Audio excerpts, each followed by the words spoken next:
ഇടുക്കി മുള്ളരിങ്ങാട് കാട്ടാന ആക്രമണത്തിൽ ഗുരുതരമായി പരിക്കേറ്റയാൾ മരിച്ചു. മുള്ളരിങ്ങാട് സ്വദേശി അമർ ഇലാഹിയാണ് മരിച്ചത്. തേക്കിൻകൂപ്പിൽ പശുവിനെ അഴിക്കാൻ പോയപ്പോഴായിരുന്നു ആക്രമണം. വിവരങ്ങളുമായി സാഗർ തൊടുപുഴ ചേരുന്നു. സാഗർ, പരിക്കേറ്റ യുവാവിന്റെ അന്ത്യം സ്ഥിരീകരിച്ചിരിക്കുന്നു. എപ്പോഴായിരുന്നു ആക്രമണം ഉണ്ടായത്? മറ്റ് വിശദാംശങ്ങൾ നമുക്ക് ലഭിക്കുന്നത് എന്തൊക്കെയാണ്? രേണുക, ഇടുക്കിയിൽ കാട്ടാനാക്രമണം തുടർക്കഥയാവുന്ന സാഹചര്യമാണ് ഉള്ളത്. ഇടുക്കിയുടെ ഹൈറേഞ്ച് മേഖലയായ ചിന്നക്കനാലിൽ ഉൾപ്പെടെയാണ് കാട്ടാന ശല്യം രൂക്ഷമായി ഉണ്ടായിരുന്നത്. എന്നാൽ ഇന്ന് ഈ ദാരുണ സംഭവം നടന്നത് ലോ റേഞ്ച് മേഖലയായ തൊടുപുഴയിൽ നിന്നും ഏകദേശം 25 കിലോമീറ്റർ അകലെയുള്ള മുള്ളരിങ്ങാടാണ് ഇത്തരത്തിലൊരു ദാരുണ സംഭവം ഉണ്ടായിരിക്കുന്നത്. മുള്ളരിങ്ങാട് അമേൽ തൊട്ടിയിലാണ് ഇന്ന് ഉച്ച കഴിഞ്ഞുണ്ടായ കാട്ടാനാക്രമണത്തിൽ അമർ ഇലാഹി എന്ന 22 വയസ്സുകാരൻ മരണമടഞ്ഞത്. ഡിഗ്രി വിദ്യാർത്ഥിയായിരുന്നു ഇദ്ദേഹം. ഇവരുടെ വീടിന്റെ തൊട്ടടുത്ത് തന്നെ ഉണ്ടായിരുന്ന കൂപ്പിനോട് ചേർന്നൊരു പ്രദേശമാണ് ഈ മുള്ളരിങ്ങാടി മേഖല.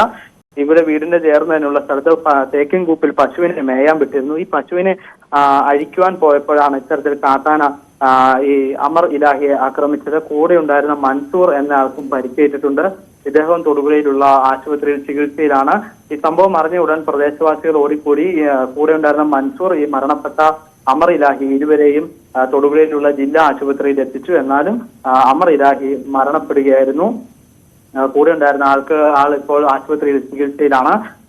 നാട്ടുകാരാണ് ഈ ആനയുടെ ആക്രമണത്തിൽ ഇത്തരത്തിൽ അപകടത്തിൽപ്പെട്ട 2 പേരെ തൊടുപുഴയിലുള്ള ആശുപത്രിയിൽ എത്തിച്ചത്. ഈ മേഖലയിൽ ഇതിനു മുമ്പും മുള്ളരിങ്ങാട് ഉൾപ്പെടെയുള്ള മേഖലയിൽ ഇതിനു മുമ്പും കാട്ടാനയുടെ ഒരു ആക്രമണവും ഭീഷണിയും ഉണ്ടായിരുന്നു. പലവരുടെയും കൃഷികൾ ഉൾപ്പെടെയുള്ളവ നശിപ്പിച്ചിരുന്നു. ഇതേ തുടർന്ന് പലതവണ പ്രദേശവാസികൾ അധികാരികളോട് പരാതിപ്പെടുകയും ഇതിനുള്ള ഫെൻസിംഗ് നിർമ്മാണവും മറ്റും പ്രാരംഭഘട്ടത്തിലേക്ക് നടക്കുന്നതിനിടെയാണ് ഇത്തരത്തിലൊരു ദാരുണ സംഭവം ഉണ്ടായത്. ഇന്ന് ആക്രമണത്തിൽ മരിച്ച ഇദ്ദേഹം ഡിഗ്രി വിദ്യാർത്ഥിയാണെന്നാണ് ഇപ്പോൾ വാർഡ് മെമ്പർ പറഞ്ഞത്. മുള്ളരിങ്ങാട് സ്വദേശി അമർ ഇലാഹി ഇദ്ദേഹമാണ് ഇപ്പോൾ ഇടുക്കിയിൽ കാട്ടാനാക്രമണത്തിൽ അവസാനമായി കൊല്ലപ്പെട്ടത് എന്ന് തന്നെ പറയാം. കാരണം ഇടുക്കിയിൽ കാലങ്ങളായി നിലനിൽക്കുന്ന ഒരു പ്രശ്നമാണ് ഈ കാട്ടാനാക്രമണം.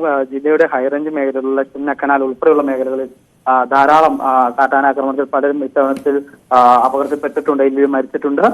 ഇത് തൊട്ടു പിന്നാലെയാണ് ഇപ്പോൾ ജില്ലയുടെ ലോ റേഞ്ച് മേഖലയായ മുള്ളരിങ്ങാട് ഇത്തരത്തിലൊരു ദാരുണ സംഭവം നടന്നിരിക്കുന്നത്. എന്തായാലും മരണപ്പെട്ട ആളുടെ മൃതദേഹം ഇപ്പോൾ തൊടുപുഴയിലുള്ള ജില്ലാ ആശുപത്രി മോർച്ചറിയിൽ സൂക്ഷിച്ചിരിക്കുകയാണ്. രേണുക, വളരെ ദുഃഖകരമായ വാർത്തയാണ് സാഗർ.